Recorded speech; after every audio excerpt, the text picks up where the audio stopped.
Hey everybody, it's Jason Blaha here, and I had a subscriber ask a question about a topic I talked about the other day about deadlifts, and he is saying, hey, you were talking about sudden jerky movements and shimmying and everything being dangerous for herniating discs in your spine.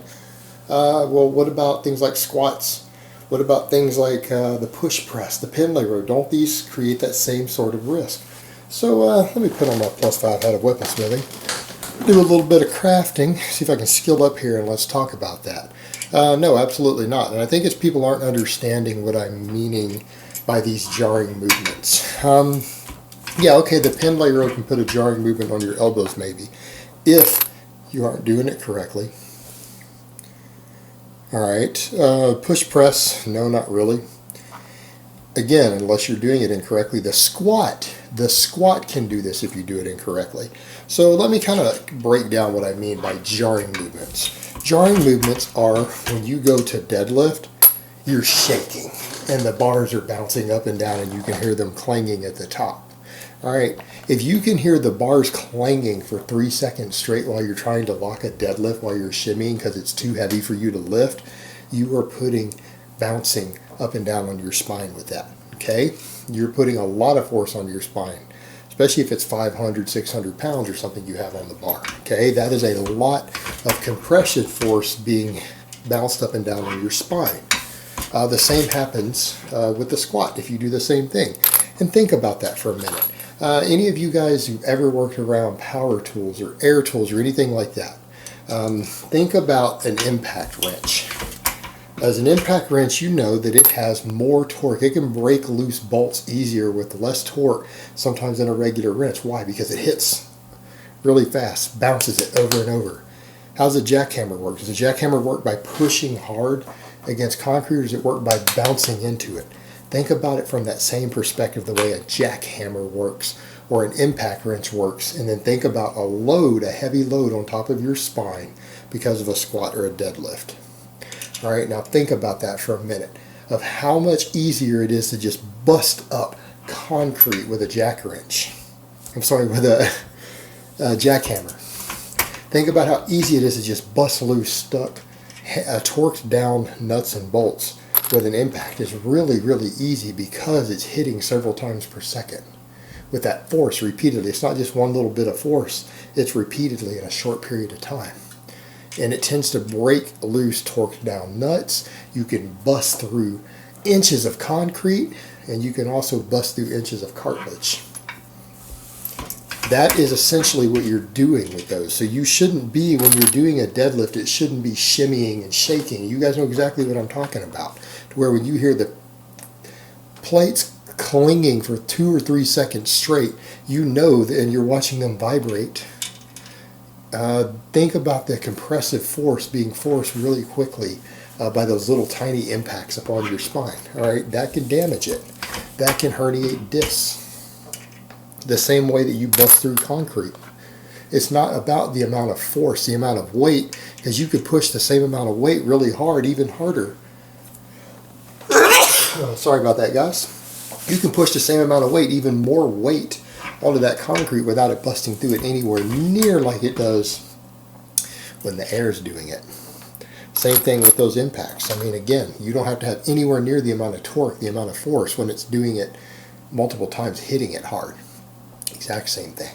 Exact same principle applies.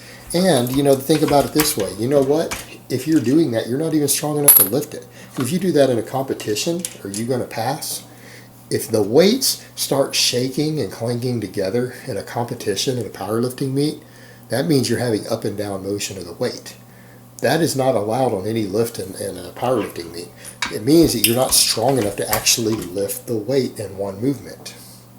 You're not strong enough, so you're trying to grind out and strain with something, and your form is breaking down and making it shake, that you're not actually strong enough to lift. So that's one example of what I'm talking about. Yeah, that will damage your spine over time.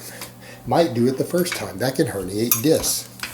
When I'm talking about jarring movements, stop and think about a pin leg row. The pin leg row really only hits the floor super hard and bounces if you dropped lower on the way down, right? You dropped too low to lift it up, and then it comes down and you hit without your elbow locking. Okay, that can put compressive force on your wrist and your elbows, but not your spine.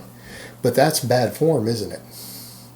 Right? Because when you hit a pendlay row, it should hit down, but your elbows and everything should lock and it should pull them down at the bottom.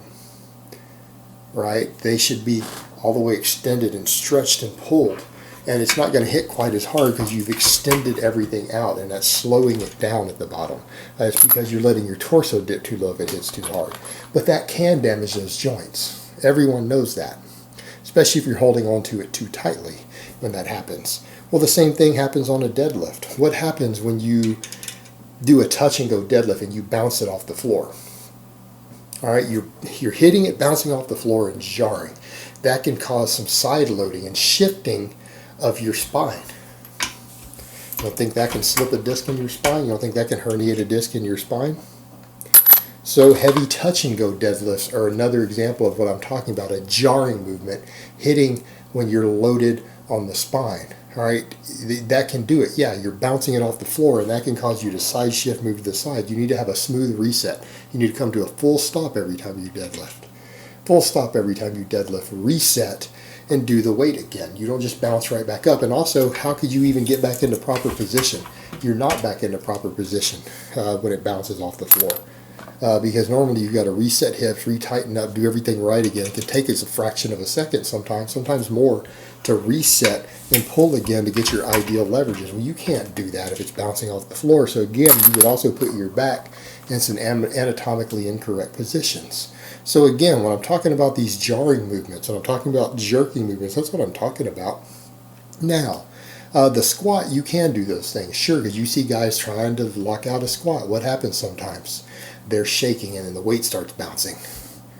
Well, that is the same thing as I'm talking about on the deadlift, and that can absolutely put a tremendous amount of unnecessary compression on your spine that wouldn't be there if you just had 500 pounds and lifted it. Sure, it can bounce a little and the bar can frap at the top, but that's a little different than a shaking all the way up.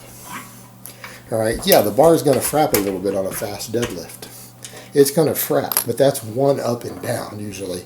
It's not this shaking stuff, because it is that aggressive shaking that's putting that far more additional stress on your spine. And you know what? If you're doing that, it might be putting 10 of those little bounces on your spine that you're only getting from a single rep on a really fast lift. So it's putting 10 times the compressive force on your spine than you're getting from a single fast rep. And that's not ideal. You don't want that to happen. So those are examples of the jerking motions I'm talking about. I'm not talking about the bar bending because you're moving the bar too fast and you get one frap. Is it possible that going fast like that with one frap of the bar, as I call it, because the bar makes that frap sound, you hear it when you're lifting it sometimes? Sure, that does carry a risk, but it's nowhere near the risk of the other thing that I'm talking about. And, and accidents do happen. There is compressive force on your spine when you train heavy. You know what? That compressive force can be adaptative. It can also cause positive changes, positive structural changes in your spine. It can make your spine stronger. But if you're too aggressive with it and it puts too much on there, which is what we're talking about. We're not talking about removing all compressive force. Compressive force can be strengthening if it's a recoverable amount that's not actually like cracking a vertebrae or grinding away at your cartilage. And that's the difference between having one frap on a rep versus a shimmying where you're going up because the weight is just too damn heavy and your nervous system saying, I can't lift this, and you're forcing it anyways. So you've got that injury rate from all that stuff. And you know what? It's not even making you as strong. I mean, do you really think that you're getting stronger or better at squatting or deadlifting by shimmying like that? Some guys have to do that to maybe lock something at a meet, but it might get them red lighted too. They might have to do that, but should you be doing that in training? Just pushing your nervous system beyond what it can handle or recover from? You really think that's the best way to get stronger in the gym? I don't. I don't think that's the best way to get stronger at all. I think you get stronger by progressive overload with a workload that you can handle and recover from. That's how I think you get stronger. So I think you make gains. You think you make better gains by bouncing the weight off the floor on a deadlift? Because then you're just using inertia to lock it out? It's easier. It's less work. you recruit most of the muscle fibers in the deadlift at the bottom. That dead stop, that reset is what causes you to recruit most of the muscle fibers. Well, that's what's going to make you stronger. That's what's going to make you bigger, recruiting more muscle fibers. I dare anyone to challenge that specific point. The point I just made is the best way to get bigger is to recruit more muscle fibers. All right, anyone who chooses to disagree with that, I'd love to see you create an actual good argument against that point. Because last time I checked, recruiting less muscle fibers doesn't cause more muscle growth. And that's exactly what you do by bouncing the weight off the floor. Can you still grow from that? Yes. Can you still get stronger from it? Yes. But you're getting stronger and growing in spite of it, not necessarily because of it, because you would be getting better progress if you did a proper reset. So the thing that we need to remember with these things are not only about injury prevention, they're about actually making better gains as well. Because doing stuff like this doesn't give you better gains. And if you get hurt, or you herniate a disc in your back, or you slip a disc in your back, I can guarantee you there's no way it's even remotely fucking imaginable that that's going to help you make more gains. I can assure you no one in the history of fucking lifting has ever gotten bigger or stronger by herniating a disc in their back. I can assure you of that beyond a shadow of a fucking doubt. So let that sink in for a moment too when people start looking at these training methods. Something could get you hurt is just stupid. Herniating disc is not a good way to get bigger or stronger. Paralyzing yourself is not a good way to get bigger or stronger. It doesn't work very well. So there's also that factor of it to consider with the gains. You know, guys will say things like, well, you know, you got to push the limits to make gains. You don't have to push yourself to where you herniate a disc to make gains. I can promise you of that. Plenty of guys have deadlifted 800, 900 pounds. Plenty of guys have gotten big as fuck who have never herniated a disc. It isn't necessary to do so, and it isn't necessary to risk doing so to get those results. All right, guys, but that's really all I have to say on that today. I hope it's been informative, and I will talk to you guys next time.